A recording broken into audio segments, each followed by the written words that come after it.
आजको यस भिडियोमा हामी एकीक नियम सम्बन्धी सिक्नेछौँ। एकीक नियममा धेरै प्रकारका टाइपहरू हुन्छन्, बनाउने प्रश्नहरू फरक फरक हुन्छन् र तीमध्ये आज टाइप 1 प्रश्न बनाउने छु।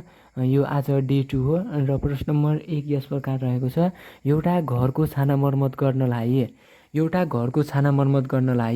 5 जना मानिसलाई 3 दिन लाग्छ भने 3 जना मानिसलाई उक्त छाना कति दिनमा मर्मत गर्न सक्लान् भन्यो।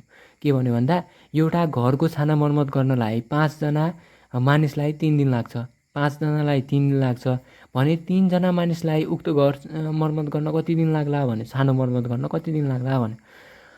अब सुरुमा प्रश्न यो चाहिँ लङ क्वेसन हो र एकीक नियम सम्बन्धी लङ क्वेसन हो। 5 नम्बरको लेख्दा यसरी नै लेख्ने र 2 मार्क्सको लागि त्यो आइक्यू सम्बन्धी भए सिधै लेख्दा पनि हुन्छ र आइक्यू नभए यसरी नै 5 नम्बरको लागि यसरी नै शब्द मिलाएर लेख्ने र एउटा यो आन्सर लेख्दाखेरि यहाँ दिएको जानकारीलाई तालिकामा प्रस्तुत गर्दा सुरुमा यसरी नै लेख्ने अनि त्यसपछि यसको तालिका बनाइदिने। तालिकामा जसरी यहाँ 5 जना एउटा मानिस र यो दिनको कुरा गरेको छ होइन, कामदार र दिनको कुरा गरेको छ। अनि कतिजना कामदार भनेको छ 3 जना कामदार 3 दिन भनेको छ 5 जना कामदार।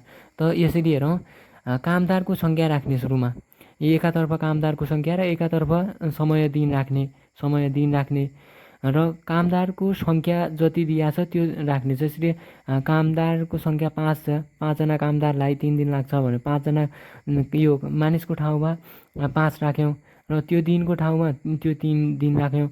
त अझ समय होइन, त्यो समय यहाँ भयो अनि 3 जना मानिस भन्यो होइन। 3 जना मानिससँग 3 जना मानिसको ठाउँमा यो 3 जना मानिस राख्यौँ भने छानो मर्मत गर्न 3 जना मानिसलाई उक्त छानो मर्मत गर्न कति दिन लाग्ला भन्यो होइन।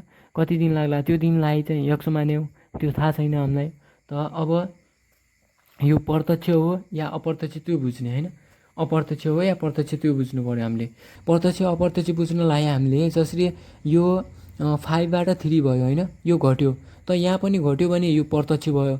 अनि यहाँ घट्या छ यहाँ बढ्या छ भने यो चाहिँ अप्रत्यक्ष भयो होइन।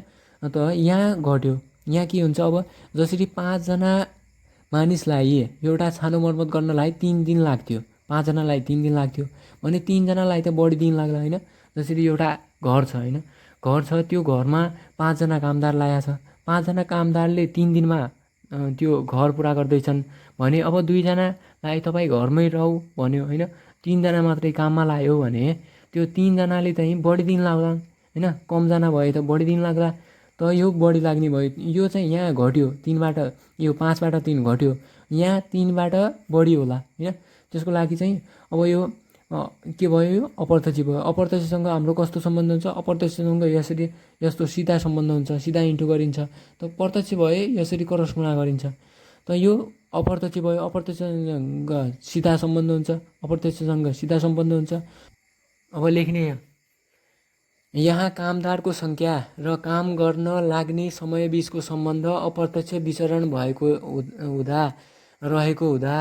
लेख्ने। अनि यो चाहिँ कस्तो सम्बन्ध हुन्छ, अप्रत्यक्ष यो अप्रत्यक्ष भएकोले सिधा सम्बन्ध हुन्छ। त 5 × 3 यो 5 × 3 बराबर 3 यो यक्ष भयो। त 5 × 3 गर्दा 15 भयो बराबर 3 यक्ष भयो। 3 यक्ष भयो, यक्ष बराबर 15 × 3 भयो त 5 भयो। त्यो छानो मर्मत गर्नलाई 3 जना कामदारलाई लगाउँदा 5 दिनमा पुरा हुने रहेछ लेख्ने होइन। यसरी चाहिँ प्रश्न नम्बर 1 सकियो। त प्रश्न नम्बर 2मा के भनेको छ भन्दा 4वटा सामानको मूल्य रु 6000 पर्छ।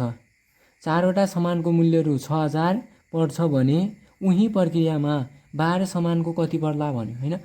अब यो चाहिँ आइक्यू भए चाहिँ सिधै अब के छ, यसलाई 6000 को कति पर्छ, यो 4 को चाहिँ 6000 पर्छ। 4 को निकाल्दालाई कति, यो कति भयो, 4 ले चाहिँ 60 लाई काट्दा 15 भयो, 15 00। एउटाको कति पर्यो, एउटा सामानको मूल्य कति पर्यो, 1500 पर्यो। 1500 चाहिँ एउटाको पर्यो भने 12 को कति पर्ला भन्यो, इन्टु 12 गर्ने। इन्टु 12 गर्दा चाहिँ आइहाल्यो होइन। यसरी नै आउँछ। त अब लङ क्वेसनको लागि 5 मार्क्समा आएको छ भने सेकेन्ड पेपरको लागि भए यस्तै आउँछ आउनलाई। त यसलाई कसरी लेख्ने? अब जसरी यहाँ माथि राख्यौँ, माथि चाहिँ मानिसको यो कामदारको सङ्ख्या र दिन थियो त्यसरी नै राख्यौँ। यहाँ के छ? मूल्य छ, समानको मूल्य छ एउटा। अनि दोस्रो के छ? 4वटा समान भन्यो होइन, समान र वस्तुको सङ्ख्या र के भयो? मूल्य भयो होइन। यो 4 सङ्ख्या भयो होइन, यसलाई सङ्ख्यामा राख्यौँ। अनि सङ्ख्या एउटा चाहिँ वस्तुको सङ्ख्या र दोस्रो वस्तुको मूल्य भयो। एउटा वस्तुको सङ्ख्या र दोस्रो वस्तुको मूल्य भयो। वस्तुको सङ्ख्या कति छ? 4 छ, 4 राख्यौँ। अनि मूल्य कति छ? मूल्य 6000 छ, मूल्यको ठाउँमा 6000 राख्यौँ भने उही प्रक्रियामा 12 समानको 12 समान यहाँ राख्यौँ, समानको ठाउँमा 12 राख्यौँ त पर्छ भने कति? यो समानको कति पर्ला भन्यो होइन। उही प्रक्रियामा 12 समानको कति पर्ला भने त्यो समानको हामीलाई थाहा छैन त त्यसलाई x मान्यो। यो यसरी भयो। अनि त्यसपछि अब यो केस कस्तो भयो? अनि के भन्यो भन्दा यहाँ यसलाई बुझौँ। एउटा 4वटाको कति पर्छ? 60,000, यो 6000 पर्छ भने 12को कति पर्ला? बढी पर्ने भएकोले यो प्रत्यक्ष भयो। प्रत्यक्षसँग कस्तो सम्बन्ध हुन्छ? यसरी क्रस गुणा हुन्छ होइन। यसरी क्रस गुणा हुँदा यो सिधै 12 अनि इन्टु 6000, 12 इन्टु 6000 अनि बराबर 4x। 4x भन्दा अब 4ले यसरी यसलाई 4ले काट्दा 15 भयो, 15 0 0, 15 0 0 यसरी भयो। अनि 15 0 0 यो x बराबर 15 इन्टु 12 गर्दा कति हुन्छ? 15 इन्टु 12 गर्दा कति भयो? 1 0 1 8 1 8 0 1 8 0। 15 इन्टु 12 त्यो भयो 2 0 2 0 2 0 भन्दा कति भयो? 18000। 12को कति पर्ने रहेछ? 18000।